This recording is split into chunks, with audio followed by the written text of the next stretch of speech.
8 years ago, Danielle Grayson made a decision that baffled nearly everyone around her. At the time, she was a rising star at Kensington Investments in New York City, earning a six-figure salary and being groomed for executive leadership. Her future seemed secure and promising. Yet, when she received a call from her father revealing that the family's specialty food shop, Grayson Gourmet, was on the verge of bankruptcy, Danielle didn't hesitate. She packed her life into a few boxes, left behind her penthouse apartment and prestigious job, and returned to Chicago. The shop, once a beloved neighborhood gem, had suffered from overexpansion and the economic downturn. They were 3 months away from closing their doors. To outsiders, it seemed ludicrous to walk away from a lucrative financial career to run what many saw as a dying family business. But to Danielle, it wasn't just a business. It was her family's legacy, a piece of her childhood, and a symbol of everything her parents had built with love, grit, and passion. From the moment she stepped through the doors of the struggling shop, Danielle committed herself entirely.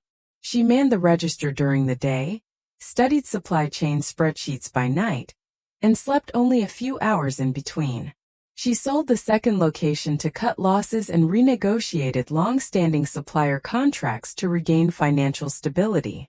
When the business couldn't afford to hire outside help, she did it all herself, from cleaning the floors to hand-labeling jars of jam. The first e-commerce platform was funded with a second mortgage on her condo. She had no backup plan, no safety net, and no guarantees. For 6 months, she slept on a cot in the back of the store just to keep up with rent and payroll. While her brother Nathan was traveling through Europe and pursuing his MBA, Danielle was working 18-hour days, sacrificing her health, her social life, and nearly every comfort she had previously known. Her sacrifice wasn't driven by ego or the desire for praise. It came from a deep-rooted belief in what Grayson Gourmet could become, and a fierce loyalty to the dream her parents had started. She remembered being a child, watching her mother perfect recipes in their kitchen, and her father greet every customer by name. It wasn't just about jams and sauces. It was about community, quality, and authenticity. Danielle saw potential where others only saw risk. She recognized that the modern market was shifting, and that the family brand needed to evolve or disappear. With that vision, she began rebranding the entire product line, securing local partnerships, and eventually leveraging a viral blog post into a national subscription box service. Her tireless efforts grew the customer base exponentially, taking the company from a neighborhood favorite to a household name in 48 states. Yet, even as revenue soared and accolades rolled in, her work often went unacknowledged by the very people she was trying to save.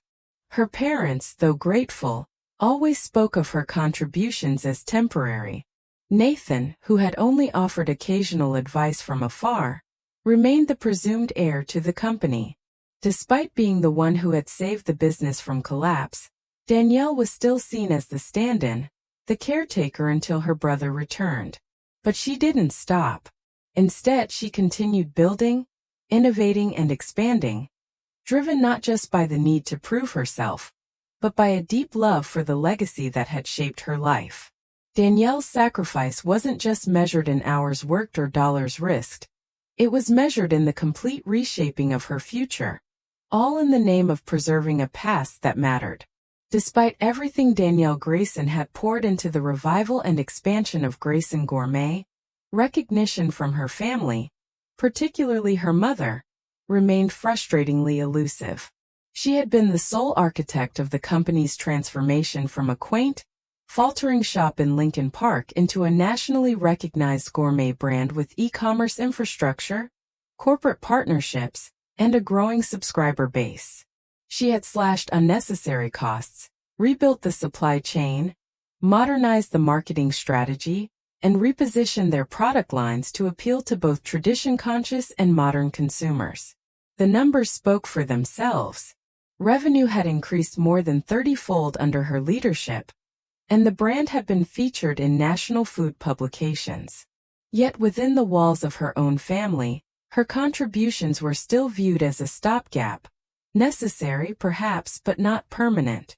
The unspoken narrative remained unchanged.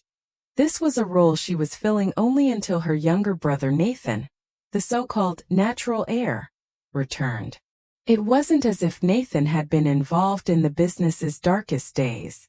When the company was 3 months from insolvency, Nathan was finishing his undergraduate degree. When Danielle was renegotiating supplier contracts and cutting her own salary to make payroll, Nathan was beginning his travels across Europe.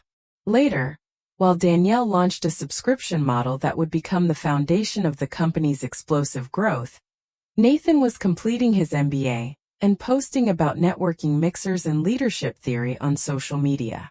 In 8 years, he had visited the shop a handful of times, never staying long enough to understand its operations. Still, every time he returned home, Danielle noticed the same gleam in her mother's eyes, the same lingering belief that Nathan, with his degrees and polished charm, was destined to take the reins. The clearest sign came on what should have been the proudest night of Danielle's professional life. At a celebratory dinner with potential investors following the announcement of an $8 million funding deal, secured solely through Danielle's planning, negotiation, and vision, her mother leaned over during dessert and gently reminded her, "This is all very exciting, dear, but remember, when Nathan returns next month, he'll make a better CEO for the family business." The words, though softly spoken and accompanied by a smile, hit harder than any open criticism. 8 years of work, 18-hour days, skipped vacations, and the countless sacrifices Danielle had made, dismissed in a single breath. In her mother's mind, Danielle was still a placeholder, the daughter helping out while the rightful leader, her son, gained the credentials to take over. Danielle had trained herself to keep her composure in tense boardrooms and high-stakes investor calls, but nothing prepared her for the particular ache of being underestimated by the people she loved most. Her achievements were undeniable, but still not enough to unseat a tradition-bound belief that the leadership of the company belonged to her brother because he was the male heir. Her mother, Margaret, often praised Danielle's creativity and work ethic, but her compliments were always couched in qualifiers. "You've done wonderfully for someone without formal business training," or "Your energy has been a real asset while Nathan prepares to join." These comments, always spoken with the tone of encouragement, masked a deeper conviction that Danielle was out of place in the role she had fought so hard to claim. Even her father, James, though more reserved in his opinions, rarely corrected these subtle slights. When Danielle raised concerns, he would deflect with a gentle, "Your mother means well," or "Nathan will bring useful insights when he returns." The idea that Danielle, with a former finance career and now a track record of entrepreneurial success, was more than qualified to lead seemed invisible to them. Nathan was still the favored child, the presumed successor, and no amount of proof seemed capable of challenging that narrative. Danielle had spent years hoping that her success would eventually speak loudly enough to rewrite her family's assumptions. But the deeper truth became clearer each time her achievements were met with hesitation instead of trust, or when her plans were double-checked for Nathan's approval. She realized that she was battling not just for recognition, but against deeply ingrained expectations of gender, birth order, and traditional roles. Her parents saw her as competent, capable even, but not the leader, not the face of the legacy. That spot, they believed, belonged to Nathan, regardless of who had actually built it. And it was this painful truth that would eventually push Danielle to reclaim what was already hers, with or without her family's blessing. The private dining room of Le Miroir shimmered with golden candlelight, polished silverware, and the clinking of champagne glasses. It was a night meant to mark a turning point, not only for Grayson Gourmet but for Danielle Grayson herself. After nearly a decade of grueling work and relentless sacrifice, she had secured the biggest investment in the company's history, $8 million, from Everbright Capital. The room was filled with warm smiles, congratulatory toasts, and respectful nods from the investment team, who had placed their trust in Danielle's leadership, vision, and results. The moment should have been hers, and for a few shining minutes it was. Vivian Reyes, Danielle's former business school professor and longtime mentor, beamed with pride as she detailed Danielle's transformation of the company. Charles Merritt, the lead investor, commended her strategy and resilience. Even Danielle's father, James, raised a glass and credited her with steering the family business from near bankruptcy to national expansion. It was a moment Danielle had dreamed of, not for the accolades, but for the validation that she had earned her seat at the head of the table. Her parents looked happier than she'd seen them in years, and for the first time she allowed herself to believe that maybe, just maybe, they finally saw her not just as a daughter helping out, but as the true leader of their legacy. But the illusion shattered with a single whisper. As the investors began discussing the company's next phase of growth, Danielle felt her mother's hand slip into hers beneath the table. Margaret leaned in close, her perfume familiar and nostalgic, and in a voice soft enough for only Danielle to hear, said, "This is all very exciting, dear, but remember, when Nathan returns from his program next month, he'll make a better CEO for this scale. You've done wonderful groundwork, but he has the right education for where the business is going." Danielle froze. Her expression remained composed, her smile never faltering, but her entire body went cold. The words hung in the air like invisible chains, dragging her back into the family narrative she had spent years trying to rewrite. No matter what she had achieved, how much revenue she had generated, or how many late nights she had endured, her mother still believed that leadership should ultimately belong to her brother, because he was a man, because he had an MBA, and because he was the firstborn. Not because of merit, experience, or actual contribution. What was supposed to be a moment of triumph quickly transformed into one of internal turmoil. Danielle nodded silently, the grip on her champagne glass tightening as the investors continued talking. She glanced toward Charles Merritt, who had noticed the whispered exchange and now watched her with mild concern. "Everything okay?" he asked, cutting through the hum of conversation. Danielle lifted her glass and replied, "Absolutely perfect." But in that moment, she realized she was no longer just fighting to grow a business. She was fighting for legitimacy within her own family. The conversation turned back to leadership structure, and Merritt asked the question that Danielle had anticipated, but hoped wouldn't come just yet. "What's your vision for company leadership moving forward?" Before Danielle could respond, Margaret chimed in with well-rehearsed enthusiasm. "Nathan has just completed his executive MBA at Wharton," she said proudly. "He'll be joining the leadership team next month. His consulting background will be an asset." Danielle said nothing, even as the familiar sting returned. Her mother had just repositioned the narrative in front of the entire investment team.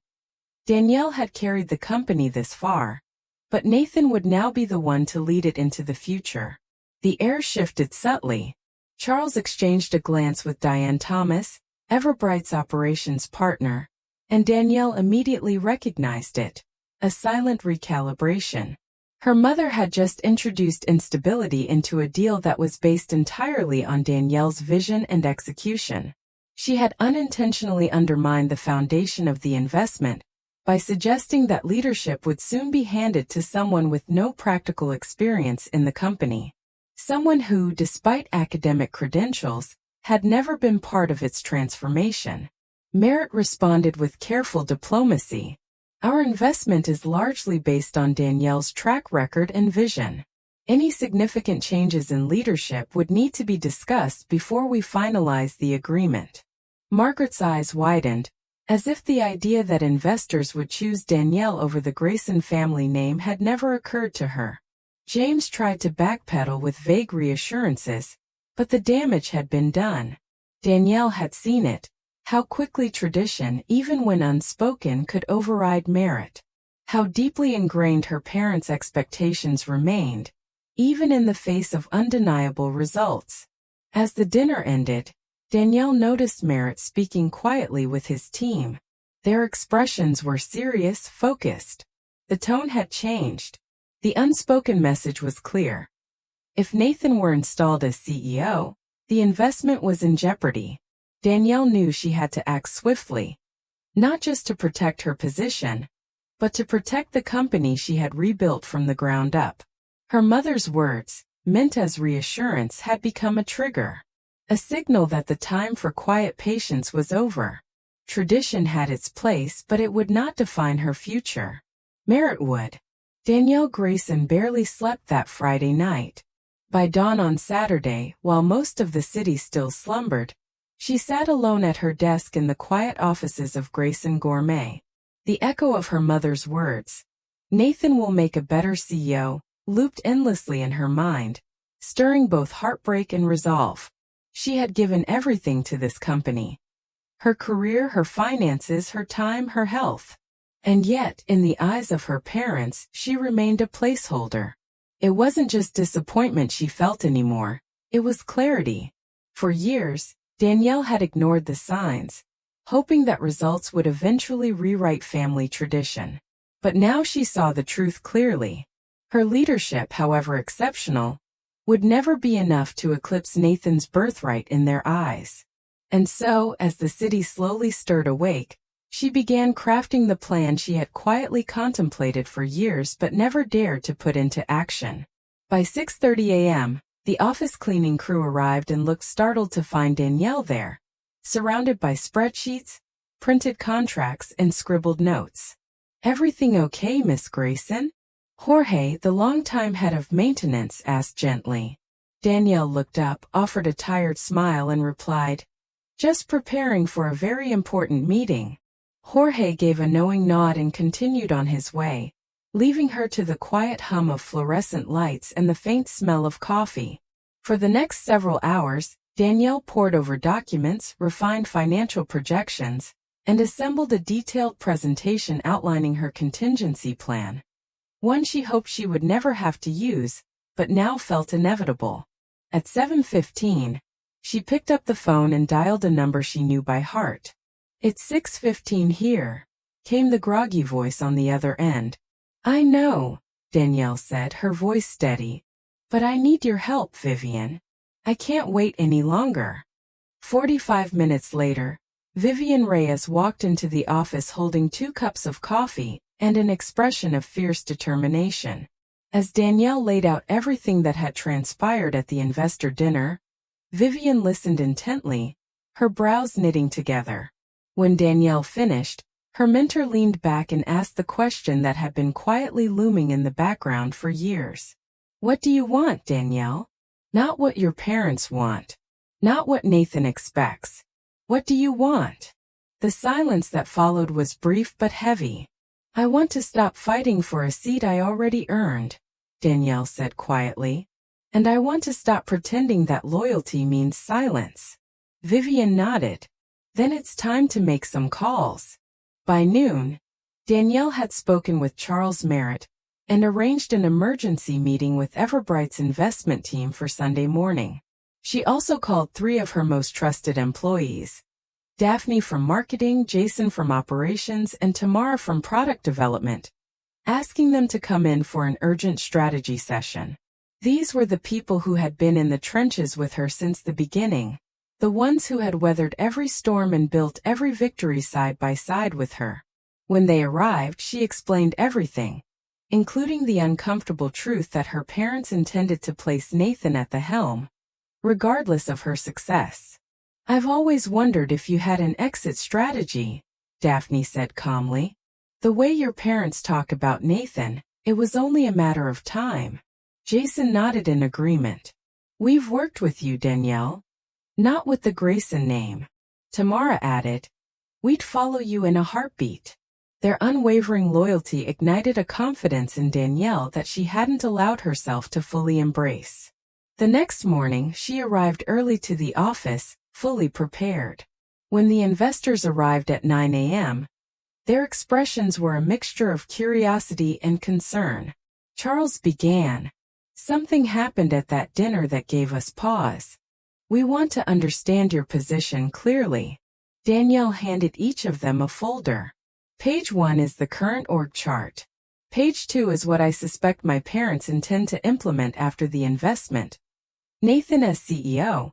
Me sidelined into a vague creative role. The investors exchanged looks, their concern deepening. Page 3, Danielle continued, is my counterproposal.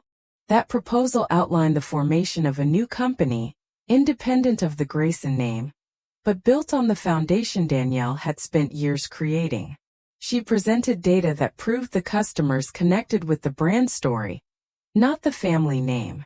She detailed how every core relationship, with manufacturers, distributors, and key partners, had been cultivated and maintained by her personally. She showed growth metrics, customer feedback, and brand values that aligned directly with initiatives she had spearheaded. Diane Thomas, the operations partner, asked pointed questions about logistics, contractual obligations, and resource transitions. Danielle had answers for everything. You've clearly been preparing for this for a long time, Charles observed. Danielle nodded. I didn't want this day to come, but I knew it might. After nearly 2 hours of discussion, the room fell silent. Then Charles spoke. We didn't invest in the Grayson name. We invested in you. This proposal makes financial sense. We'll need to do some due diligence, but I'm inclined to move forward, if you're ready to lead without compromise. Danielle exhaled slowly. She was more than ready. Sunday evening at the Grayson family home was unusually quiet. The air felt heavy, as if it knew a reckoning was approaching.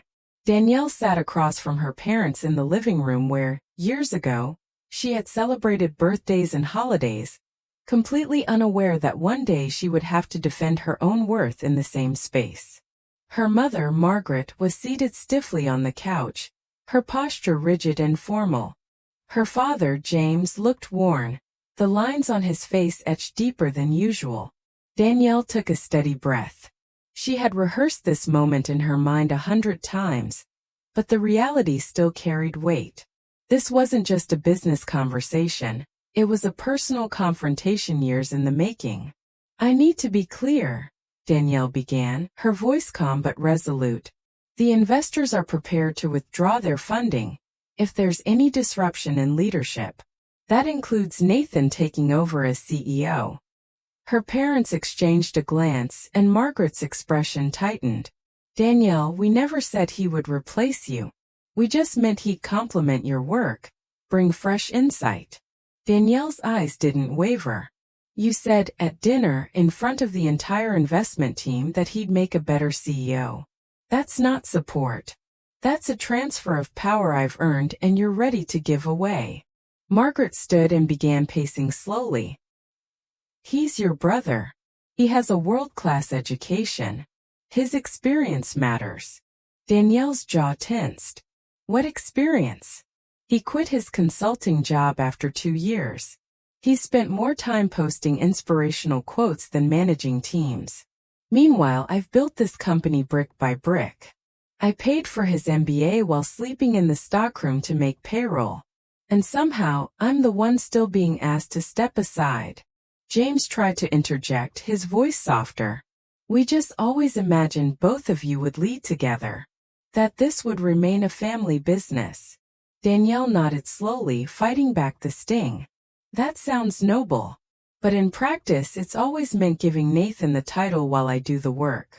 I've done the hard things, firing employees, negotiating contracts, absorbing financial risk. You didn't even ask me how I felt about your plan. You just assumed I'd accept it. The silence that followed was thick and uncomfortable. Margaret finally sat down, her expression unreadable. So what are you saying? She asked, her tone cool. Danielle reached into her bag and pulled out 2 documents. The investors have prepared 2 versions of the agreement. One preserves the original deal. $8 million in funding, with me remaining CEO for at least 5 years. Nathan can join in a non-executive role if he wants. The second is a $10 million deal to start a new company under my leadership.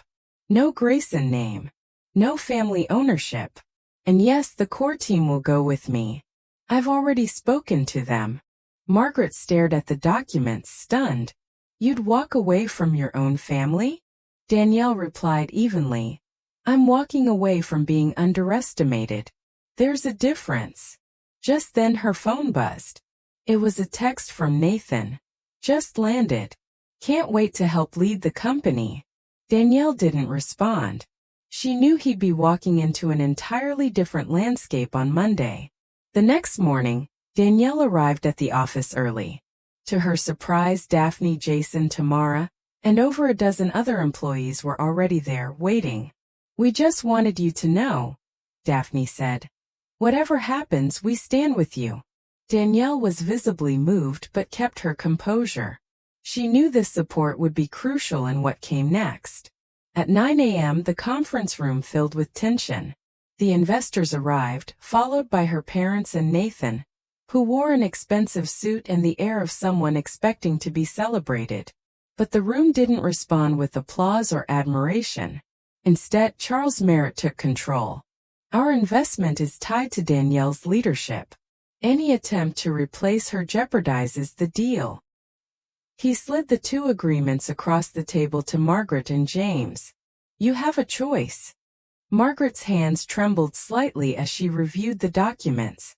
Nathan looked furious, confused at how quickly the room had turned. Then, in a moment that seemed to stretch forever, James looked at Danielle and sighed.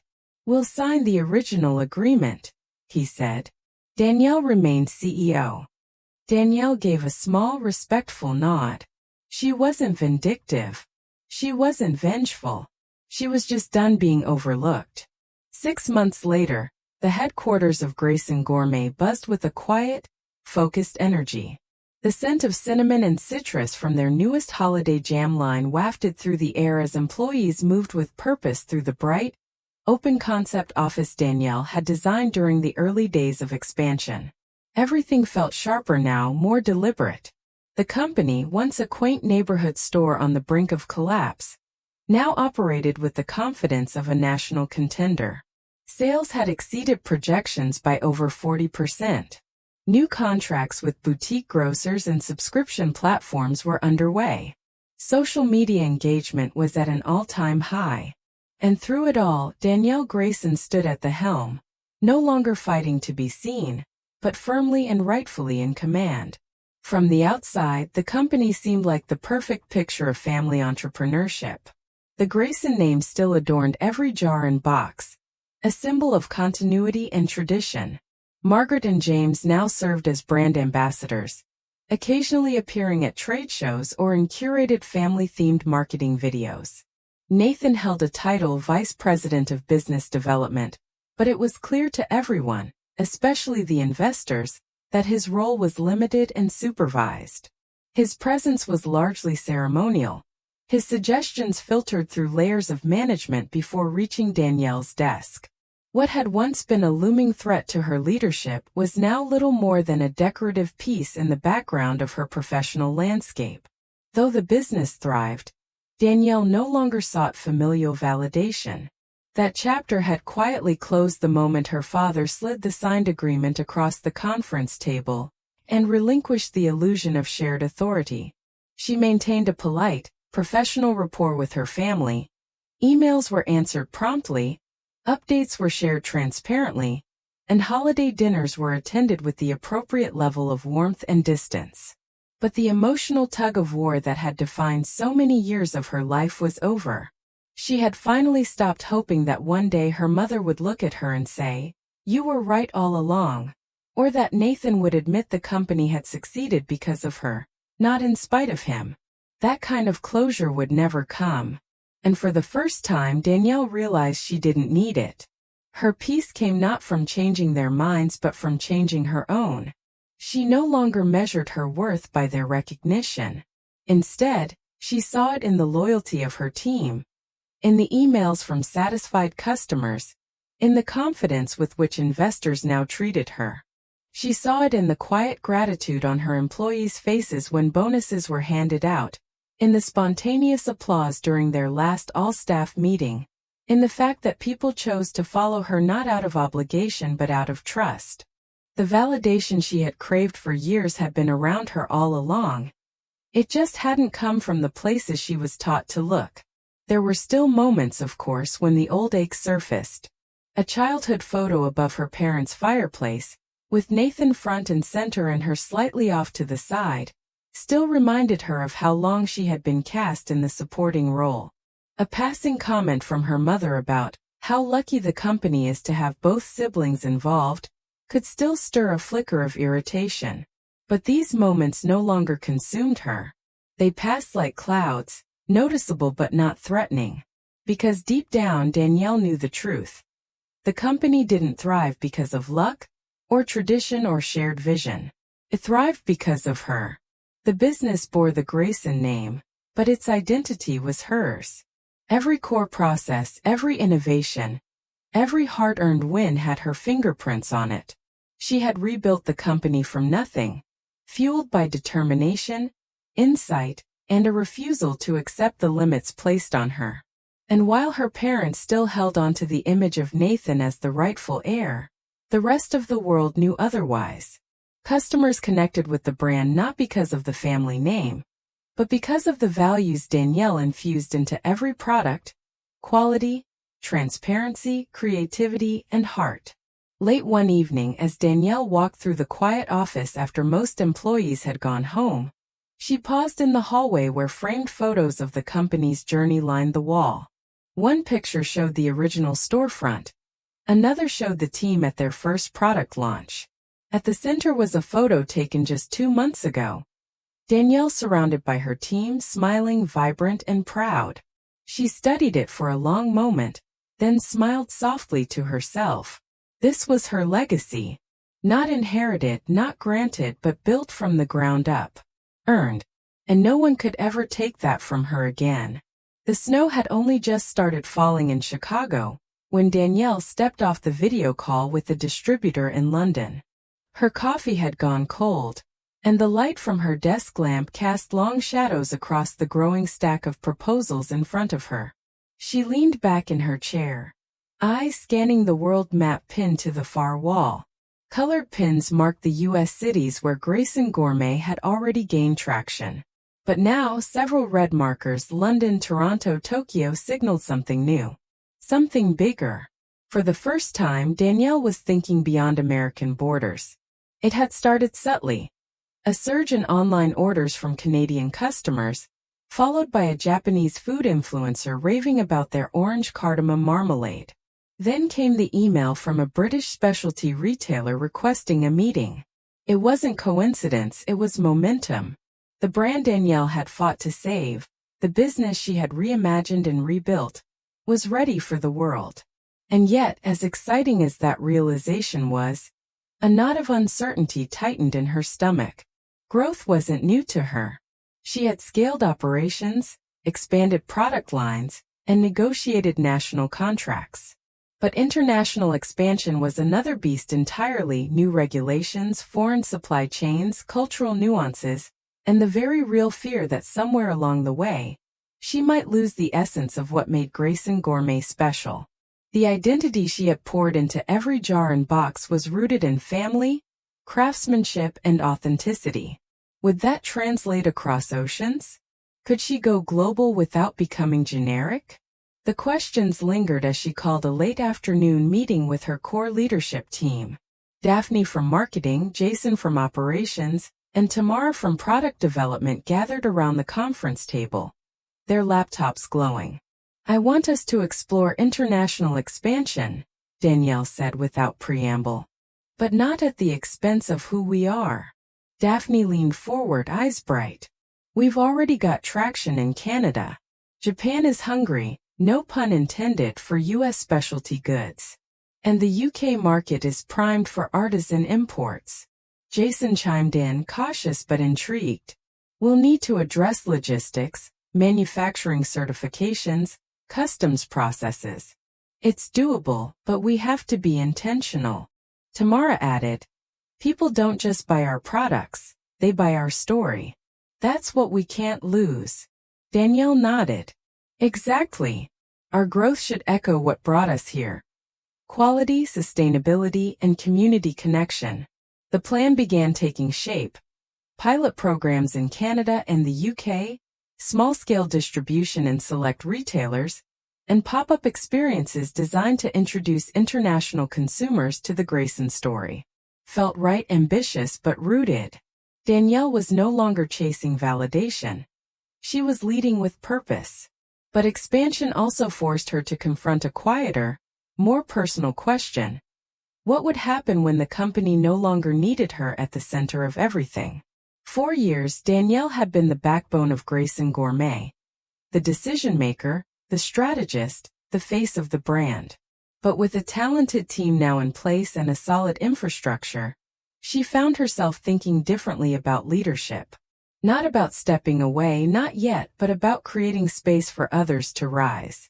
Especially for the younger women she saw moving through the company with the same determination she had once carried into those early mornings and sleepless nights.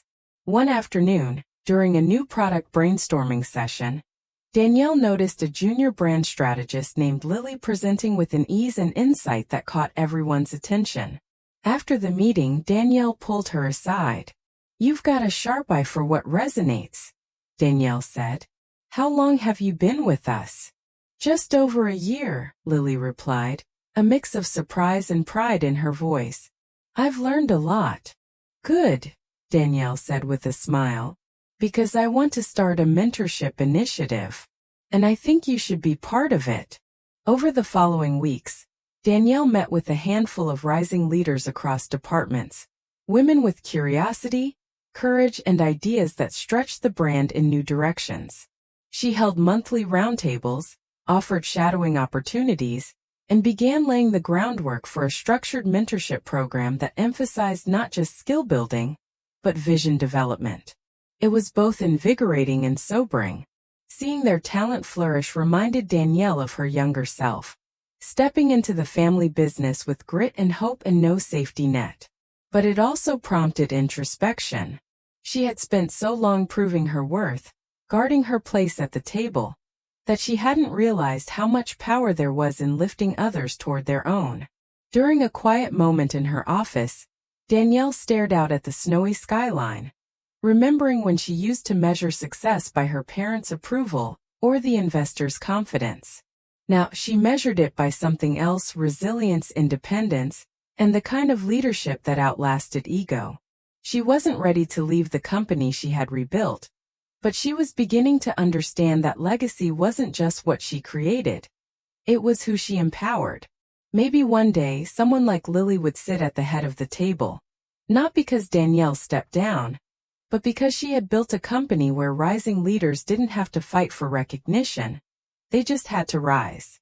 As Danielle returned to her desk, her inbox pinged. It was a confirmation. A buyer from a boutique chain in Toronto had placed their first order. It wasn't a massive shipment, but it was symbolic. A signal that the world was opening up. Danielle exhaled, her heart steady. The next chapter had already begun. The call came on a quiet Thursday morning. Danielle was reviewing final logistics for their first shipment to the UK when her father's number appeared on her screen. She hesitated. In recent months, her communication with James and Margaret had been professional and infrequent. Monthly email updates, brief appearances at quarterly brand ambassador events, and the occasional check-in regarding Nathan's limited role. They hadn't fought since the boardroom showdown 6 months ago, but they hadn't healed either. The wounds were simply paused. She answered, "Hi, Dad." There was a moment of silence, then his voice, softer than usual. "It's your mom. She fainted at the co-op earlier this morning. Mild arrhythmia. She's stable, but it scared her." "Scared me too." Danielle stood up instinctively, heart racing. "Where is she now?" "Northwestern. She's in observation. Would you come?" Within 20 minutes, Danielle was in a rideshare, staring out the window as familiar Chicago streets passed her by. She hadn't been to a hospital with her mother since she was a teenager, the time Margaret broke her wrist on a patch of ice. Back then, Danielle had held her mother's purse and fetched water. Now she was walking into a private room, older, more guarded, unsure of what to expect. Margaret looked smaller in the hospital bed, her perfectly styled hair now soft and graying at the roots, her face without makeup for perhaps the first time in years. She glanced up as Danielle entered, her eyes misting before she offered a tired smile. "Well," she said with a breathy laugh, "this isn't how I planned our next meeting." Danielle forced a smile, pulling a chair closer. "You always were dramatic." They both chuckled, just enough to lower the wall between them. For the next hour they talked about the episode, the tests, the cardiologist's advice. But as the room quieted and James stepped out to take a call, Margaret reached for Danielle's hand. "I've been thinking," she said softly, "about everything. About you. About what I saw or didn't see." Danielle didn't interrupt. She let her mother speak. "I was so wrapped up in the idea of legacy, of what it should look like, that I missed the one unfolding right in front of me. I thought I was protecting tradition, but I was just repeating blind patterns. I wasn't fair to you, Danielle. I didn't trust you, even when you earned every ounce of that trust." Danielle stared at their intertwined hands.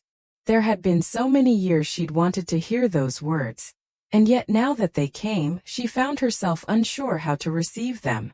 "I appreciate you saying that," she replied, her voice low. "I really do. I spent years trying to prove myself to you. To Dad. To Nathan. It made me strong, but it also made me tired. I had to become iron to survive it." Margaret nodded slowly. "I see that now. And I wish I had seen it sooner." They didn't hug. There were no tears or grand reconciliations. But something shifted. Something real. A layer of resentment peeled away, replaced by a shared acknowledgement of the damage, and the strength it took to name it. Later that evening, as Danielle left the hospital, she felt lighter. She didn't know if it would lead to the kind of closeness she had once longed for, but it was enough. Closure, she realized, didn't require resolution. Sometimes it was simply understanding, and the freedom to move forward without dragging the weight of the past behind you. With the company stabilized and her personal life no longer tethered to proving herself, Danielle found space she hadn't felt in years. Space to breathe. Space to reflect. Space to ask a question she had postponed for far too long. Who am I when I'm not saving something? At first, the absence of crisis felt foreign. Her calendar, once filled with back-to-back meetings and late-night planning sessions, now had quiet blocks of time. She began walking to work when weather allowed. She tried a yoga class only to laugh through half of it and promise herself she'd return, even if just for the quiet.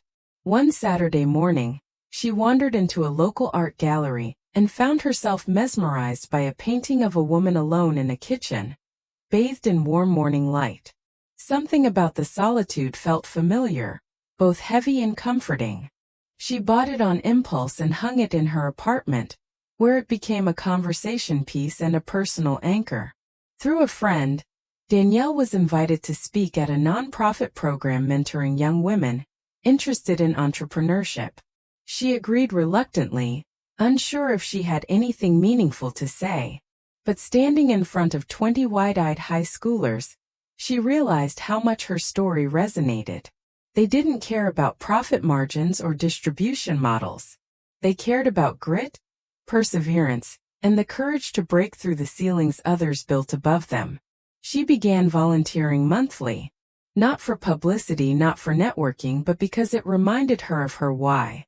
Her story, once rooted in family legacy, now belonged to something larger.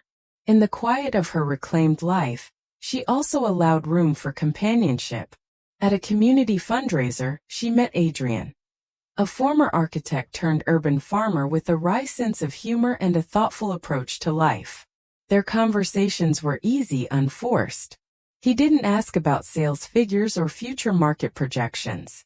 He asked about her favorite childhood memory, about the books she loved but never had time to finish, about whether she'd ever consider visiting the Alps. They didn't fall into a whirlwind romance. It was slower than that. Gentler. They cooked together, wandered bookstores, and spent evenings talking more than watching TV. For the first time in a long time, Danielle didn't feel like she had to earn her place in someone's life. She simply belonged. One evening while journaling, a habit she'd recently picked back up, Danielle reflected on a truth that had eluded her in earlier years. Her life was no longer defined by the things she had to overcome. It was now shaped by what she chose to embrace. Grayson Gourmet continued to grow, expanding into new markets while staying rooted in the values she had embedded from day one. But Danielle herself was expanding in quieter, richer ways, mentoring, creating, loving, resting. She was no longer just a CEO reclaiming her worth. She was a woman rediscovering her wholeness. Danielle stood in the center of the newly renovated Grayson Gourmet Innovation Lab, watching as a small team tested a batch of rosemary blood orange glaze in a temperature-controlled kitchen. Natural light flooded through the tall windows, casting a warm glow across the stainless steel counters and wooden shelves lined with ingredients sourced from farms she had personally visited. It struck her in that quiet moment that this space wasn't just about product development. It was about possibility. And more importantly, it was about intention. For years, Danielle had been so focused on survival, on proving herself, protecting her position, and preserving what her parents had started, that she hadn't fully allowed herself to shape what came next. Now, with the company thriving and her leadership firmly established, she no longer felt the need to defend her place in the legacy. She was the legacy, not in the sense of inheritance or family duty, but in the mark she was leaving behind, one rooted in clarity, conviction, and purpose. Legacy, she realized, was not a static artifact passed from one generation to the next. It was a living force, fluid, evolving, shaped not by name alone but by choices. And her choices had already altered the direction of the business. She had transformed Grayson Gourmet into more than a specialty food company. It had become a platform for ethical sourcing, a case study in women-led leadership, and a model for resilience in modern entrepreneurship. But now she wanted to take that impact further. She began allocating a portion of profits to fund small food businesses run by women and underrepresented entrepreneurs.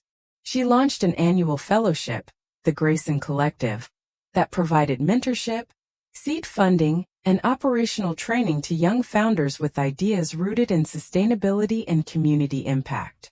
Each fellow she met reminded her of a version of herself, a woman with vision, grit, and no safety net. And in giving them the opportunity she had once carved out alone, Danielle was no longer simply building a company. She was creating a movement. In internal meetings, she challenged her team to think long-term, not just in terms of product lines, but in how they could embed equity, environmental care, and storytelling into every decision. "We're not just selling flavors," she told them during a quarterly summit.